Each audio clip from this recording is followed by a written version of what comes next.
Sampai kalau ni, kita tidak melihat bahawa kemasukan syarikat tu memberi peluang pekerjaan kepada anak watan, khususnya buruh kelas tinggi ataupun level semi management. Takat ini kita belum menemui agreement yang menetapkan kata syarikat luar mari homegrown talent ataupun pekerja anak watan tu berapa peratus diberikan kota. Bukan setakat projek ni saja. Apa-apa projek yang akan datang. Mungkin tak ada kepakaran dalam negeri. Kena ambil syarikat luar ke gapo ke. Tetapkanlah kata homegrown talent tu berapa peratus kena ada. Contohnya kata high level executive, paling tidak kena ada seorang. Supaya kita boleh knowledge base tu. Betul. Dan kita boleh juga untuk adanya syarikat negeri yang pada masa akan datang boleh urus benda ni sendiri.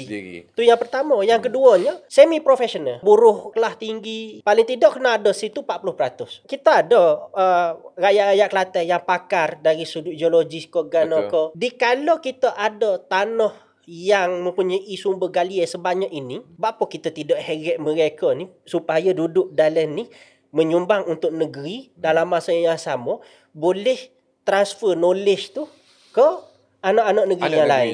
Kalau dah ada galian emas gini, bapa Kelantan tak boleh usahakan ada fakulti khusus untuk nak membuat kajian dalam masa yang sama, groom anak-anak Kelantan menjadi tenaga kerja dan dalam masa yang sama boleh salur. Let's say lah kata company ni akan tamat kontraknya pada 2030. 31 diambil alih oleh syarikat negeri ataupun syarikat bawah kajian negeri.